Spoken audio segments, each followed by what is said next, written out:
And the lie has, in fact, led us so far away from a normal society that you cannot even orient yourself any longer. In its dense, gray fog, not even one pillar can be seen. Lying has always been used for political purposes. Lies cover up corruption, past mistakes, and hidden motives, and they are an essential ingredient in political campaigning. Sometimes, however, political lies take on a much more sinister form. The lies become all-encompassing, embrace all aspects of life, and infect every corner of society. This occurrence is a sign that totalitarianism may be rising, for as the political philosopher Hannah Arendt noted, totalitarianism, at its essence, is an attempt at transforming reality into fiction. It is the attempt of corrupt and pathological state actors to impose a fictional account of the world onto the entire population. In Nazi Germany, it was the idea of a superior race and an unclean people that formed the big lie. In the Soviet Union, it was the belief that state communism could work and that all could be made equal. And from the big lie trickled down a stream of endless little lies. Referring to communist Russia, Alexander Solzhenitsyn wrote, "In our country, the lie has become not just a moral category, but a pillar of the state." Describing Czechoslovakia under Soviet rule, Václav Havel similarly explained, "Life in the system is so thoroughly permeated with hypocrisy and lies. Because the regime is captive to its own lies, it must falsify everything. It falsifies the past, it falsifies the present, and it falsifies the future. It falsifies statistics." When a political system rests upon a bed of lies, what can be done to turn the tide back towards truth and freedom? In this video, drawing from the insights of Alexander Solzhenitsyn and Václav Havel, we are going to explore this question. The day before he was exiled from the Soviet Union, Alexander Solzhenitsyn published a short essay titled "Live Not by Lies," and in it he wrote, "We are approaching the brink. Already a universal spiritual demise is upon us. A physical one is about to flare up and engulf us and our children, while we continue to smile sheepishly and babble. But what can we do to stop it? We haven't the strength. But we can do everything, even if we comfort and lie to ourselves that this is not so. It is not they who are guilty of everything, but we ourselves, only we." When a state turns totalitarian, the individuals who live in these societies are not merely its victims. All the totalitarian regimes of the 20th century rose to power amidst thunderous applause. As many citizens openly called for the brutal control that defines this form of rule. Without mass support and compliance, the minority in the ruling class would be but paper tigers. The responsibility for the oppression, suffering, and loss of life that comes in the wake of totalitarianism, therefore, cannot be placed exclusively on politicians and bureaucrats. A large portion of responsibility must be placed on the citizens who support this form of rule, or else do nothing to resist. Václav Havel explains in his book, The Power of the Powerless. There is obviously something in human beings which responds to this totalitarian system. Human beings are compelled to live within a lie, but they can be compelled to do so only because they are in fact capable of living in this way. Therefore, not only does the system alienate humanity, but at the same time, alienated humanity supports this system as its own involuntary master plan, as a degenerate image of its own degeneration, as a record of people's own failure as individuals. If the fuel for the growth of totalitarianism is weak and fearful individuals, then a cure is a personal revolution that takes place in hearts and minds and leads to an awakening of self-responsibility, courage, and strength.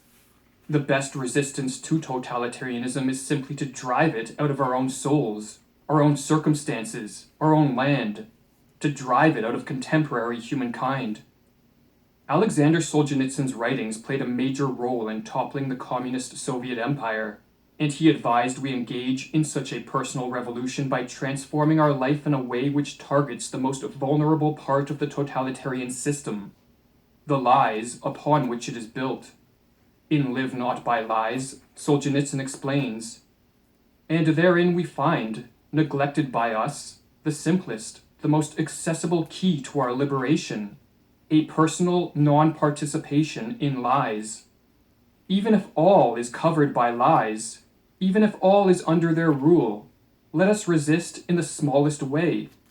Let their rule hold, not through me. Václav Havel was a dissident in communist Czechoslovakia, and he later became president, and he echoed Solzhenitsyn's sentiment that the most effective key to liberation from totalitarian rule is to commit to a non-participation in lies. Havel called this commitment living within the truth. If the main pillar of the totalitarian system is living a lie, then it is not surprising that the fundamental threat to it is living the truth. This is why the truth must be suppressed more severely than anything else.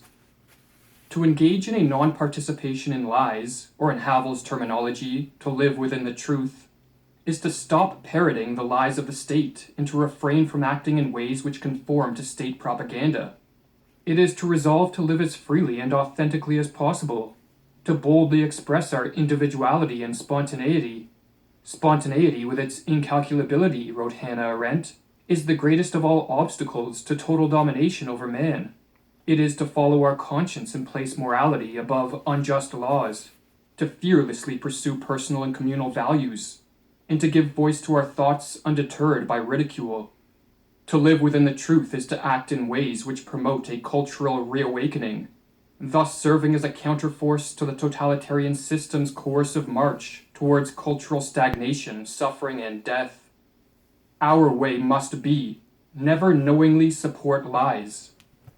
In communist Czechoslovakia, the Velvet Revolution, or non-violent fall of totalitarianism, depended not so much upon political reform, but upon the existence of growing numbers of individuals who were willing to live within the truth, even when things were at their worst. They could equally have been poets, painters, musicians, or simply ordinary citizens who were able to maintain their human dignity. One thing, however, seems clear.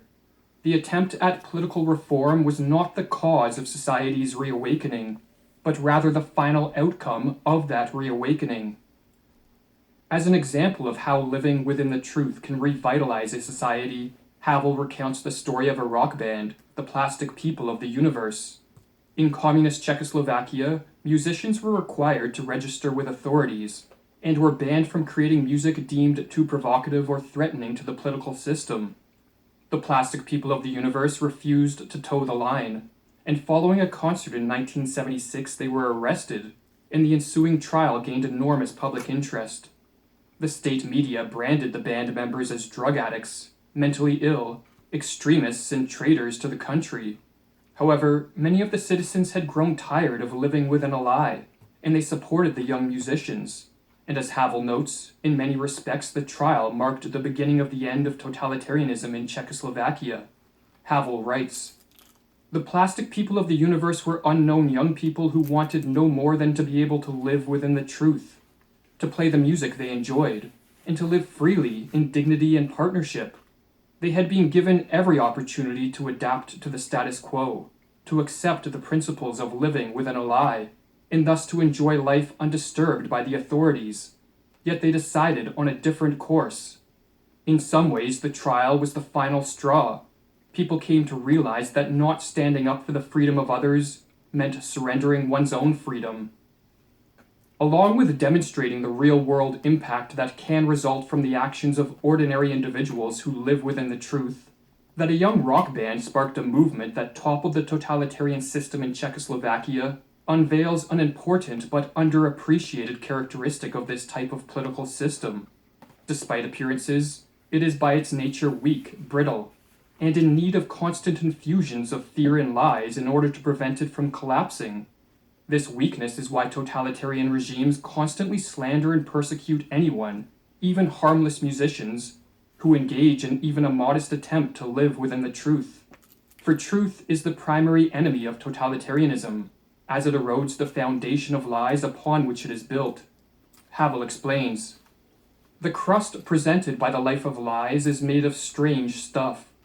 As long as it seals off hermetically the entire society, it appears to be made of stone. But the moment someone breaks through in one place, when one person cries out, 'The emperor is naked!' when a single person breaks the rules of the totalitarian game, thus exposing it as a game, everything suddenly appears in another light, and the whole crust seems then to be made of a tissue, on the point of tearing and disintegrating uncontrollably. The brittleness of the totalitarian system is also why it is so important for as many people as possible to stop being servants to state lies. For just as our failure as individuals fuels the totalitarian system, so too it is a renewed courage of individuals to live within the truth which weakens and eventually destroys it. Totalitarian systems condition their citizens to believe that the individual is powerless to effectuate social and political change. But history has repeatedly shown otherwise, and as Solzhenitsyn notes, one man who stopped lying could bring down a tyranny. What we choose to say and how we decide to act influences not just the state of our character, but the state of society.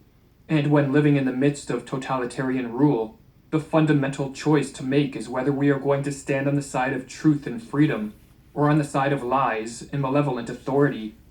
For those who choose the latter, whether out of fear, apathy, or merely to take the path of least resistance, Solzhenitsyn had the following to say: "Let him not brag of his progressive views, boast of his status as an academician or a recognized artist, a distinguished citizen or general. Let him say to himself plainly, 'I am cattle, I am a coward. I seek only warmth, and to eat my fill.